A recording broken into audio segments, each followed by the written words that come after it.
Depuis le MIPI Macan édition 2026, on se pose cette question, arrivera-t-on à faire un bâtiment zéro déchet? Cette question, on la pose à un expert, Simon Davis, bonjour.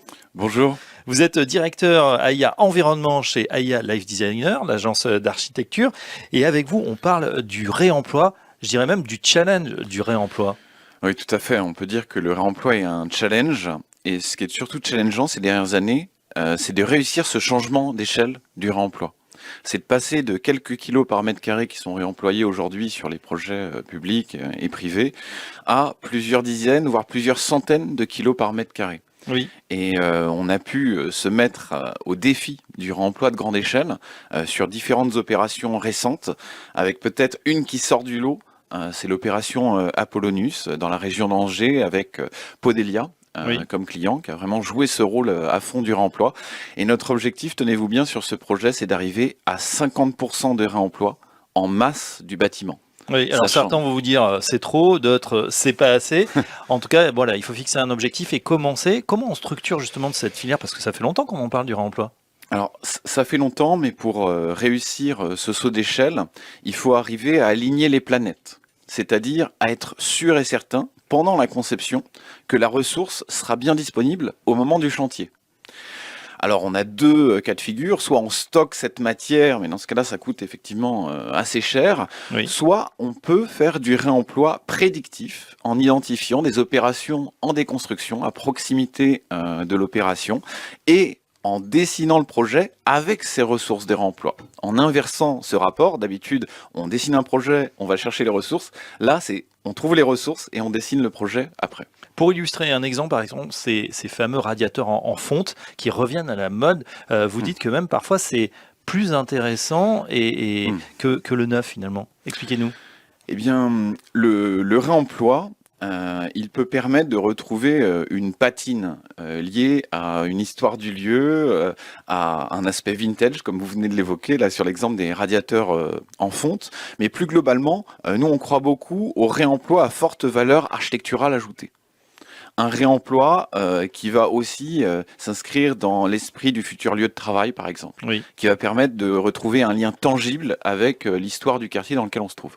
Simon Davis, aujourd'hui, quels sont finalement ces freins au réemploi? Pourquoi c'est pas plus largement diffusé? Alors, les freins sont multiples. Il y a aussi des freins en termes d'acceptabilité liés aux matériaux réemployés. On se dit que ça va être moins solide que des matériaux neufs. Il y a aussi, en termes de formation, de montée en compétences des équipes, un vrai enjeu. Nous, on croit beaucoup pour gagner en masse et en duplicabilité au réemploi structurel. Et aujourd'hui, on essaye de former nos ingénieurs structures du groupe Oui. à ce réemploi structurel qui est celui qui pèse le plus. On a eu une première expérimentation réussie sur notre agence nantaise, la salle à tracer. On a fait le réemploi de l'ensemble de la charpente métallique existante et on prolonge maintenant cette expérimentation sur une opération d'envergure au pied de la tour Montparnasse avec l'agence Renzo Piano. Oui, à propos d'opération d'envergure, il y a un bâtiment emblématique du siècle dernier, en plein cœur de Paris, c'est le centre Pompidou, extrêmement énergivore, qui est en pleine rénovation. C'est vous qui vous en occupez? Exactement, le centre Pompidou, c'est un totem de l'architecture du XXe siècle, vous l'avez vu. C'est un totem de l'architecture high-tech. Et là, le défi qui nous est posé, c'est faire rentrer ce totem du XXe siècle vraiment dans les enjeux du XXIe siècle. Donc bien sûr, il y a une rénovation énergétique d'envergure sur ce projet-là, mais on a aussi des enjeux de réemploi assez singuliers sur ce projet. Notamment, c'est l'enjeu du réemploi des équipements techniques sur ce projet. Comme vous pouvez vous en douter, on a des équipements techniques d'envergure, là on peut le voir au gros tuyau sur la façade, et certains de ces équipements, ils ont que 3 à 5 ans d'âge, et malheureusement ils ne trouvent pas leur place dans le nouveau projet, donc comment ils peuvent réintégrer un cycle de réemploi futur, c'est ce qu'on regarde, et c'est ce qui est intéressant. Nous on croit beaucoup à ce levier parce qu'aujourd'hui, dans la RE 2020, dans l'impact en cycle de vie du bâtiment sur 50 ans, finalement, le lot climatisation, ventilation, chauffage, ça devient le lot dominant.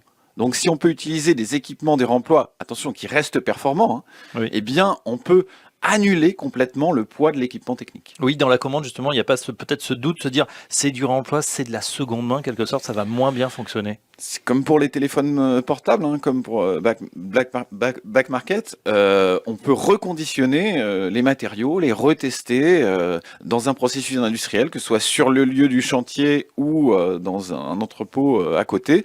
Et en ayant fait tous ces tests, on est à même de garantir la performance pendant un certain nombre d'années. Et donc c'est vraiment c'est ce réflexe de ne pas jeter, mais d'apprécier vraiment la qualité d'un existant et de prolonger sa durée de vie. Qui permet de retrouver cette circularité de manière assez forte. On a vu pas mal d'initiatives, hein, le booster du réemploi ou d'autres. Est-ce qu'il y a justement un acteur qui émerge? Vous avez cité Back Market. Est-ce qu'il existe finalement, ou il pourrait exister un Back Market de la construction? Aujourd'hui, la filière se structure de manière assez intéressante, c'est-à-dire plutôt que d'avoir un acteur majeur émergent, finalement on a des réseaux d'acteurs émergents, comme par exemple là dans le Grand Ouest, Cirebat, mais on a aussi des acteurs franciliens, le booster du réemploi, vous l'avez évoqué, et moi je trouve intéressant que finalement le réemploi ce sera toujours singulier, ce sera toujours lié aux ressources d'un territoire. Donc il se structure un peu comme un village d'artisans qui monte aussi en professionnalisme. Moi je trouve ça tout à fait intéressant. Et on va aussi sur la question du réemploi sur d'autres objets de la ville, et y compris à l'échelle urbaine. Comme quoi, par exemple? Eh bien, par exemple, là, sur un quartier à Grigny, là, la Grande Borne Ouest, voilà, un grand quartier aussi emblématique d'Émile Alliot, qui lui aussi doit faire sa mutation dans le XXIe siècle, on étudie la question d'un espace public 100% circulaire. Et donc, ça nous challenge autrement, parce que là, pour le coup, le matériau de réemploi, il doit être extrêmement robuste, pour qu'on ait un matériau esthétique de qualité sur l'espace public. Et là, c'est plutôt la question, par exemple, des voiles séparatives de logement qui peuvent être sciés et qui peuvent servir de revêtement de sol. Et donc, comme on a parallèlement des déconstructions qui sont prévues sur ces quartiers de logement, c'est une ressource toute trouvée pour faire un espace public de qualité, moins cher même que le neuf. Et en conservant bien sûr l'esthétisme, hein, c'est important. Très important. Merci Simon. Simon Davis, je rappelle que vous êtes directeur IA Environnement chez IA Life Designer. À très bientôt dans Smart Imo. Merci beaucoup.